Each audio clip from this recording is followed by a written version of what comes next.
Dapat pong alalayan natin ang mga lolo at lola sa tuwing sila'y nasa lansangan para makaiwas sa disgrasya. Sa Cainta, Rizal, nahulikam ang pagbangga ng truck sa isang lolo at lola. Yan po ang tampok sa programang Alisto mamayang gabi. Magkaakay si Lola Angeles at Lolo Simproso nang mahagip sila ng CCTV camera sa stoplight sa junction Setyembre nung nakaraang taon.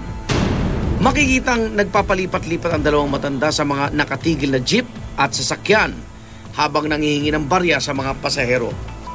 10 segundo bago mag-green ang traffic light, tuloy pa rin ang pamamalimos ng dalawang matanda sa jeep na nasa unahan ng truck.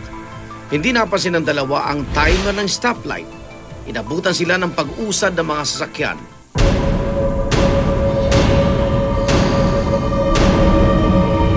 Ang dalawang matanda nabangga at nasagasaan ng truck.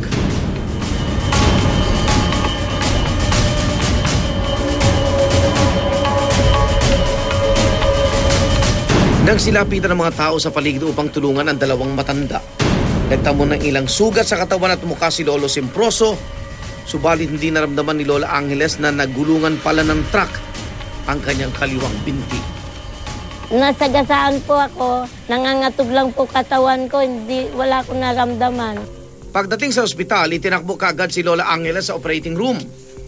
Ngunit sa kasamaang palad, kinailangang putulin ang kanyang kaliwang binti.